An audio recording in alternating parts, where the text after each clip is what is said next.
उत्तराखंड में एक बार फिर से भाजपा की प्रचंड बहुमत की सरकार बनने जा रही है और किस तरीके का ये चुनाव रहा बातचीत करने के लिए प्रदेश अध्यक्ष मदन कौशिक जी हमारे साथ में हैं। सर, ओवरऑल अगर सबसे पहले बात करें तो आपकी सीट से ही शुरुआत करते हैं। एक चुनौती थी हरिद्वार सीट आपको लेकर भी, आप जीते, आपको बहुत शुभकामनाएं। नहीं विनोद भाई, देखिए उत्तराखंड राज्य में पहले से हम लोग कह रहे थे कि प्रधानमंत्री नरेंद्र मोदी जी का जो विश्वास है जनता में बहुत गहराई तक है। जनता, उत्तराखंड की जनता में विश्वास है कि नरेंद्र मोदी जी के मार्गदर्शन में उत्तराखंड राज्य निरंतर आगे बढ़ रहा है। लेकिन साथ साथ कहीं ना कहीं जो हमारे विपक्षी लोग हैं वो हमेशा से जिस प्रकार से कोई भी काम होता था या कोई भी ऐसा मुद्दा आता था केवल प्रधानमंत्री को टारगेट करते थे। यहाँ की जनता को ये पसंद नहीं था और इसका परिणाम चुनाव में देखने को मिला कि आज हम 2/3 मेजोरिटी, यानी जो हम कहते थे कि अब की बार 60 पार, तो कई बार तो आप लोग भी हमसे मजाक में पूछते थे कि क्या यही रहेगा। मैंने कहा था कि यही होने वाला है और आपने देखा होगा जो प्रचंड बहुमत हुआ है, जो प्रचंड लहर थी नरेंद्र मोदी जी की, वो सब नजर आई है और आज हम एक बहुत बड़े अंतर से बहुत प्रचंड भारतीय जनता पार्टी की जीत हुई है। अच्छा सर, विपक्ष के जो सीटें कम आई हैं उनको आप कैसे मानते हैं और क्या डबल इंजन की सरकार का फ़ायदा और जो जनादेश आपको मिला है उसका क्या असर है? क्या महत्वपूर्ण जो प्रोजेक्ट्स हैं उनका भी असर है जो इस बार प्रचंड बहुमत की सरकार दोबारा बनने जा रही है? देखिए निश्चित रूप से इतना बड़ा इंफ्रास्ट्रक्चर का काम, विकास के काम, इतने बड़े कार्य हो रहे हैं तो लोगों को लगा कि मोदी जी हैं तो मुमकिन है, मोदी जी के कारण ये सारे काम हो सकते हैं। तो लोगों के मन में ये भी भावना थी। फिर 5 साल विपक्ष ने कोरोना काल में क्या किया? केवल मोदी जी को गाली देना।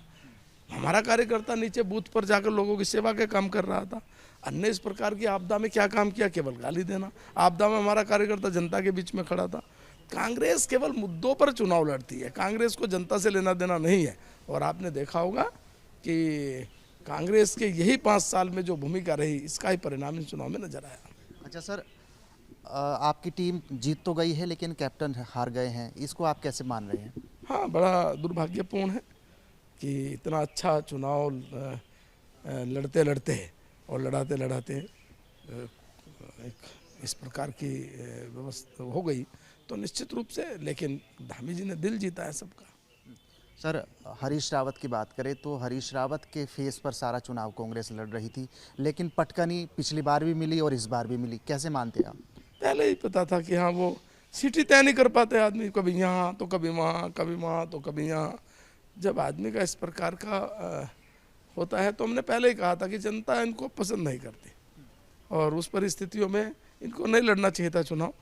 अब तो इनको कहीं ना कहीं मार्गदर्शन की भूमिका रहनी चाहिए थी, तो लेकिन फिर भी अब जो जनादेश होता है उसके अनुसार ही सब, लोकतंत्र में उसी की वैल्यू होती है। अच्छा सर, इस सरकार में ऐसे कौन से ऐसे अधूरे प्रोजेक्ट्स हैं मोदी सरकार के जो बड़े प्रोजेक्ट हैं?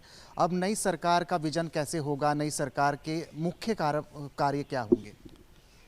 देखिए मोदी जी के मार्गदर्शन में आपने देखा होगा कि हम लोगों ने एक उत्तराखंड राज्य में विकास की एक नई कहीं ना कहीं समाज के बीच में एक संकल्प के साथ हम उतरे हैं।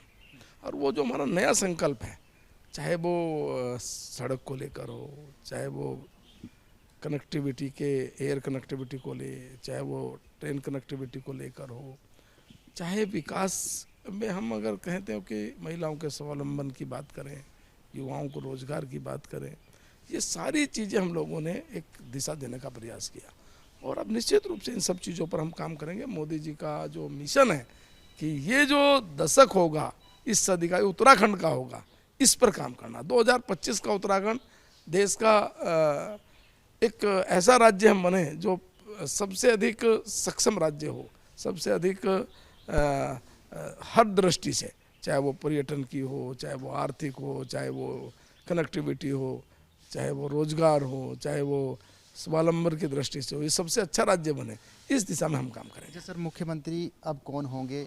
2 नाम चर्चाओं में चल रहे हैं, धन सिंह रावत हो या फिर सतपाल महाराज। तीसरे नंबर पर आपका नाम भी है चर्चाओं में। कैसे आप मान रहे हैं, पार्टी का कैसे स्टैंड होगा, कौन होगा? ये सब केंद्रीय पार्लियामेंट्री बोर्ड तय करता है, ये सब उनको तय करना है।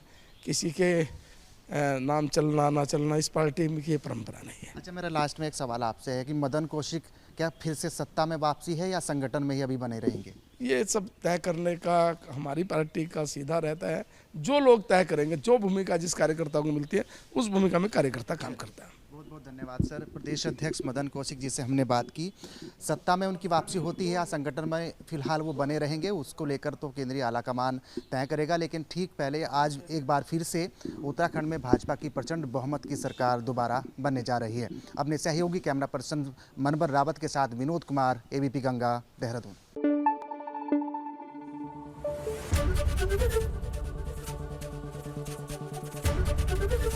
एबीपी गंगा, खबर आपकी, जुबान आपकी।